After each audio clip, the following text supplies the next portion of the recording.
Happy May the 4th, everybody. Hope you're having a good Star Wars day. Let me know in the comments, do you have any plans for this big day? Tales of the Empire? Phantom Menace in theaters? Star Wars Marathon? Let me know. And anyways, today's video, if your plans for today are just a Star Wars what if, well then here you go. What if Dooku saved Qui Gon on Naboo? That's our story for today. I hope you guys enjoy this one. Always love Dooku Qui Gon stories, so let's get right into it. Our story begins inside of the Jedi Temple, as former Jedi Master Dooku was speaking to Yoda and Windu. Dooku just learned that Qui-Gon and Obi-Wan went back to Naboo, and because Dooku was communicating with Darth Sidious, he knew that the Sith Apprentice Maul would be waiting for them there.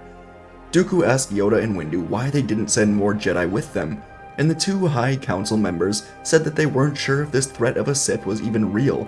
They were already deep in Naboo issues with two Jedi. Any more could be seen as Jedi oversight. Dooku sighed with disappointment, saying that sometimes matters should be important enough for the Jedi to overstep. Is it not their duty to serve and protect the people of the Republic? Windu said that it is, so long as they are in the confines of the Republic. So Dooku had to excuse himself before he said something he might regret, now walking out to the great tree, and he contemplated his path in life. The Jedi were extremely comfortable here on Coruscant, seated atop the great city with nothing to worry about. The threats of the High Republic were gone, and the Sith were merely an old legend at this point. But Qui-Gon told them that the Sith returned, and the Council simply didn't care. And Dooku was in liege with that Sith. The blockade of Naboo was the first step to a long plan to eventually bring down this corrupt Republic. But Dooku had to wonder, was trusting a Sith worth Qui-Gon's life? Dooku knew of Maul, and he was stronger in combat than Qui-Gon, a Zabrak warrior born to hate and kill the Jedi. Dooku didn't know what to think, but then something clicked. Perhaps Qui-Gon would make a better ally for their cause than Maul ever could. He wanted the same thing as Dooku, a better order, a better republic, but would he be willing to do what it takes to bring upon that change? There was only one way to find out. Dooku knew he could save Qui-Gon, tell him to join the dark side with him. And if he does not join him, then Dooku will do what he must to complete his own descent into the dark side. If he kills Maul, then he can take his place as the true Sith Apprentice as well. So Dooku realized now that he will go to Naboo, save Qui-Gon, get him to join the dark side. He would tell Sidious about it later, after Qui-Gon has joined them, and Dooku began running to the temple hangar, past many former Jedi friends, and he took off for Naboo. On Naboo, inside of the plasma refinery, the Duel of the Fates has begun a while ago now. Maul was kicking Obi-Wan off of a ledge, getting Qui-Gon alone, and now Obi-Wan had to begin climbing back up the levels, trying to chase down Qui-Gon and Maul. He feared for his master's life. Could he take on this Sith alone? But as Obi-Wan was jumping up, he watched suddenly as a different Jedi sprinted past him, and Obi-Wan quickly realized it was Master Dooku, who he never actually met before. And Dooku ran after Qui-Gon and Maul, who were now battling in the closing ray shields, and Dooku was able to run just quick enough to make it into the same shield area as Qui-Gon. Qui-Gon was breathing heavily. The battle was wearing him down, but now he turned with a smile, greeting Dooku with extreme surprise. He was super thankful to have him here, no matter why or how it happened. And Dooku said they will do this together. Maul realized now that he may be outmatched, but he had nowhere to go. He stared at the two Jedi with a burning rage, watching through the ray shield as they both got to their knees, closing their eyes, meditating in the Force together. As the two of them began meditating, Qui-Gon was in battle meditation, and he was trying to connect with his former master so the two of them would be able to battle seamlessly together. It's something they've done in the past, but as Qui-Gon felt for Dooku, he didn't find peace or connection within him. Instead, Qui-Gon found a swirling darkness clashing with a struggling light deep inside of Dooku, and Qui-Gon could feel that his master was not the man that he once was. Something has changed, and it took this meditation to feel it. Dooku could tell something was wrong, and so he told Qui-Gon not to worry. He will explain everything very soon. And so Qui-Gon let go for now, readying himself for battle as the shield door opened. Dooku and Qui-Gon ignited their sabers, moving in on opposite sides of Maul. The Zabrak Sith spun his red saber, snarling as he flipped at them, trying to cut them down quickly. But the Jedi blocked, spinning away, getting into a battle stance together. Maul ran at them again, and from behind the ray shield, Obi-Wan Kenobi watched as his master, Qui Gon Jinn, blended in his fighting style perfectly with his own master Dooku. The two of them quickly had Maul on the defensive, forcing him back to the wall, as he began pulling objects off of the wall, trying to hit the Jedi. As Maul was backed up, he swung at Dooku's head, but Dooku was able to cut through his saber, kicking Maul across the reactor shaft. He now only had one side of his saber, so he grabbed a plasma canister from the wall, slamming it to the ground. It hit right in front of Qui-Gon and Dooku, creating a large fire. Dooku heard Qui-Gon scream in pain, and he decided to end this. He reached his hand through the fire, blasting Force Lightning for the first time, and it caught Maul completely off guard. He tried putting his saber up, but it was too late, and he was crashed hard into the wall as Dooku moved around the shaft, pouring lightning into Maul as he writhed on the ground. Qui-Gon ran up, putting a hand on Dooku's shoulder as Dooku plunged his saber into Maul's shoulder. Qui-Gon urged him to stop. He was defeated. Dooku finally did stop, and the defeated Maul took this opportunity to barely roll away, diving into the reactor shaft, thinking that this tiny chance of survival was better than being captured by the Jedi. And as Maul escaped, Dooku turned to Qui-Gon, snapping at him, saying that he allowed Maul to escape. But Qui-Gon said that he was already defeated. He likely would not survive the fall. It is not the Jedi way to kill an unarmed enemy. Dooku nodded, then said that perhaps the Jedi way has become archaic and should be done away with. He then turned to the ray shields Obi-Wan was in, using the Force to crush it, keeping Obi-Wan stuck inside so he could talk to Qui-Gon alone. Qui-Gon asked what has happened to him, and Dooku said that he has realized what he should have realized long ago. The Jedi are complacent in the corruption of the Republic, but the Jedi are not the only ones with the power to create change. Dooku said that the darkness in the galaxy is rising. It was born from the darkness in the galaxy that the Jedi allowed to take place, and now that darkness can be used to tear down the Republic, make it better, make things the way they want them to be. But Qui-Gon simply shook his head, saying that the dark side is never the way. He chooses the light not because it is always the right path, but because it is the light. That is something that Dooku taught Qui-Gon. The light side is what they serve because the darkness only brings pain, suffering for those around it, and those who fall for its trap are weak, Qui-Gon said. Dooku wanted to object, but Qui-Gon was using his own lessons against him. Dooku asked how they can even do anything in the light side though. The Jedi are a joke of what they once were. But Qui-Gon said that perhaps he is right. He has considered leaving the Jedi Order on Coruscant, but not to join the Sith, not to join the dark side. Instead, perhaps they could leave the Order, create their own new sect of Jedi, be keepers of the peace once more, not lapdogs for the Senate. Dooku considered this. He hadn't really considered it in the past. Sidious had come to him, offered him a way to help rebuild the galaxy, and it was something that Dooku wanted to do, so he took the opportunity.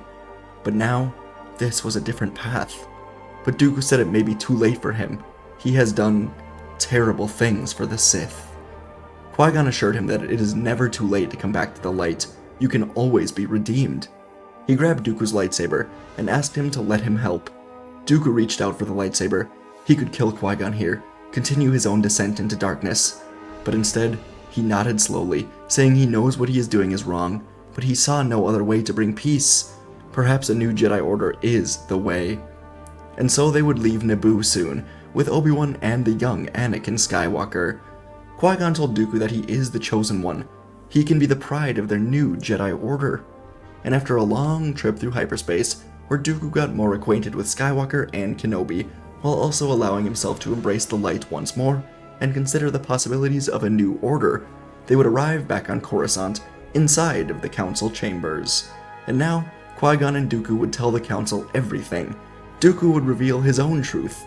Dooku would say that the Council can choose to ignore him, as they've ignored every instance of darkness rising in previous years, or they can trust him, follow him to the true Sith Lord, to his hideout. The Council dismissed Dooku and Jinn for the time being, as they wanted to discuss these matters without them. And after a long discussion, the Council would decide to trust Dooku for now, but once this is over, he must be heavily investigated. Dooku would accept this, knowing that he wouldn't be around once this was over. He and Qui-Gon would be starting their own order. The Jedi Council would not be in charge of him any longer.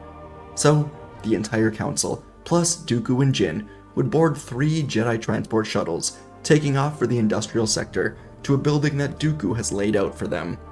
Dooku said there were 3 main levels to the building. There was the hangar, where Darth Sidious would be waiting for him right now. There was a middle level, where he was beginning to build up some of his ancient artifacts. And then there was the bottom level, with tunnels leading all the way underground to the 500 Republica building, where the Chancellor lived. The transport to the hangar consisted of Yoda, Depa Billaba, Eth Koth, Ki-Adi-Mundi, Yarael Poof. The second level transport had Adi Gallia, Apo Rancis, Evan Peel, and Sazy Tin. And the bottom level transport had Yaddle, Plo Koon, Mace Windu, Dooku, and Qui Gon. All 3 Jedi transports flew into the sector at a low altitude to stay hidden, and when the building was in sight, they all broke off to their different areas, preparing to stop the Sith once and for all. For most of these council members, it has been years, if ever, that they've truly battled in saber combat, but together, they would be ready. And inside of the hangar, Darth Sidious was waiting for Dooku when he felt a disturbance in the Force. Someone was approaching. No, more than just one person. Many Jedi were approaching. And so Sidious prepared to leave as a transport suddenly flew into the hangar at a great speed, spinning around to cut off Sidious's escape. Sidious just killed his master Plagueis. It was his time to take the galaxy. He would not be denied by the Jedi. And as the ship landed, Sidious reached out both hands, firing heavy lightning at the engines. The ship quickly exploded as Yoda, Billaba, and Eth Koth jumped out, igniting their sabers. Mundi and Poof died in the ship's explosion, and Yoda would guide Billaba and Koth into the duel, flying at the Sith Lord. Sidious ignited 2 lightsabers, and with an evil smile he spun into battle, deflecting an immediate strike from Yoda, before sliding across the floor to block a swing from Koth with one saber, before slicing him in half with the other. Yoda and Billaba watched Koth die, as Sidious then threw a saber at Billaba. She deflected it, and Yoda jumped in front to save her from another attack. Sidious locked lightsabers with Yoda, using his mind to throw a piece of the broken ship at the Jedi. It would slam right into Billaba, and as Yoda ran to help her, Sidious cut a hole in the ground, running to escape. But as he reached the second level, more Jedi were waiting. Adi Gallia, Apo Rancis, Sazy Tin, and Evan Peel were here. Sidious used a Force scream, spinning at the Jedi in the air, catching them off guard as he carved through Rancis and Peel before engaging in a duel with Tin and Gallia. The Council Jedi were so complacent in their ways that most of them were not at all prepared to fight the Sith Lord. But Sazy managed to cut into Sidious's robes, and he flipped away in anger, ripping up the floor with lightning, throwing it at Gallia and Tin. The 2 Jedi managed to avoid all the pieces being thrown at them, but Sidious landed behind Sazy, stabbing into him with both sabers, before Gallia unleashed a Force push, slamming Sidious into the wall. He smiled, impressed with the Council Master, then brought the roof down on her as Yoda came to join her as she became trapped. Sidious then sprinted down to the final level, and he reached his speeder, which he used to get from the industrial sector back to the main city. But it was destroyed, and from the shadows ignited 5 more lightsabers: Windu, Plo, Qui-Gon, Yaddle, and Dooku. Sidious snarled, saying he should never have trusted Dooku. The Jedi saved their best fighters for last, and together they quickly closed in on Sidious. By this point, Sidious was being heavily worn down. He'd already fought 2 waves of Council Masters. He spun, deflecting 5 strikes at once, but Windu sunk into Vapod and quickly was able to cut into Sidious's leg. He fell to a knee, shooting out lightning to hit Yaddle and Qui-Gon, sending them slamming into a wall, but Plo Koon deflected the lightning back at Sidious now, and he fell to the ground. As he scrambled to get back up, Dooku moved in, cutting his hands off, then kicked him back to the wall. Yoda, Depa Billaba, and Adi Gallia now reached the bottom level. Sidious was defeated. He looked up to Dooku, telling him to do it, kill him, accept his place as a Sith. But Dooku closed his eyes, turning away as the Jedi arrested Sidious, bringing him to the Jedi Temple prison, where he would be frozen in carbonite forever. Within hours, Sidious would be knocked out, frozen in carbonite as the Jedi Council asked the Senate to gather.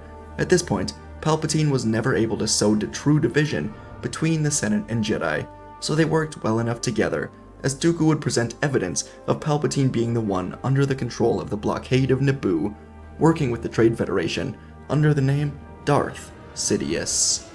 The Senate would hear this, and they would trust the Jedi, but they would end up electing Senator Ainley Team out of Malastare as the new Chancellor. He was a safe option, nothing fresh, and upon seeing that the Republic was unable to progress past its corruption and staleness, Dooku and Qui Gon officially announced they would be leaving the Jedi Order for good. This took the Council by surprise, but they could not stop them. Dooku and Qui Gon revealed that they were starting their own new Jedi Order, one that was separate from the Senate completely. The Council would tell them that this is not allowed. The Jedi have a treaty with the Senate that keeps the Order in the Republic, out of the Outer Rim, and Dooku said that this Jedi Order can follow that treaty. The new one will not. The new order will focus on serving the people, not the Senate, or any corporations like the Trade Federations or banking clans. And over the next couple of months, Dooku and Qui-Gon would travel to Hynestia, where the old Jedi Temple from the High Republic era still stood. They would use construction droids to rebuild, along with the efforts of hundreds of Jedi that would begin leaving the main order for this new Jedi Order. At the very beginning, it was just Dooku, Qui-Gon, Obi-Wan, and the young Anakin, but as they began helping citizens of the Mid and Outer Rim deal with pirate gangs, criminals, and others, more Jedi would make their way out here to join the new Order. This new group was headed by Plo Koon, Kit Fisto, and Yaddle, while many Jedi Knights came out here as they didn't believe in supporting a Republic that was revealed to be led by a Sith Lord. Yoda, Windu, and the other council members believed it was their duty to help keep the peace in the Republic after the Sith Lord took over, but they would accept that a new order was born. Through the years, the Jedi would go back to being more than just mystical figures that resided at the top of Coruscant. They would blend with the people of the galaxy, and it would be just in time, as many criminal gangs were on the rise, such as the Pikes, the Black Sun, a group on Mandalore called Death Watch, and Maul survived, but not for long, as he didn't really have the power to survive, as the Jedi found him before anyone else could, officially ending his life. After around 5 years, the two Jedi Orders had equal members, at around 6,000 each, and the Jedi of the New Order were great fighters, taking down the Hutts on Tatooine, beginning a movement to free slaves, which was led by Anakin and Obi-Wan, who quickly would become best friends. Qui-Gon would be Anakin's master, but he would also be like a father to him. Shortly after freeing Shmi, Qui-Gon and Shmi would form a true relationship with each other, as Shmi would even take a prominent role in the movement to end slavery across the Outer Rim with the help of the Jedi. By the time Anakin was 20, he was extremely happy with his life as a Jedi. He was thankful for Obi-Wan, Qui-Gon, even Dooku. Dooku himself became rather pleased with how everything went since the day he decided to leave the dark side behind and not kill Darth Sidious. He owed Qui-Gon quite a bit for helping him, and their outreach into the galaxy gave Dooku true purpose. The Republic would always be corrupt, and that was just how things were going to be. If he wanted to tear things down, he would have to disobey everything he knew, join the dark side. So instead, he would spend his life not worrying about the Senate, and instead doing what he can to help the people who are outside of the Republic. And in the end, the Coruscant Jedi Order did enough to keep the Republic stable enough, while the new Jedi Order reminded the galaxy that the Jedi are meant to be heroes of the people, not of the Senates.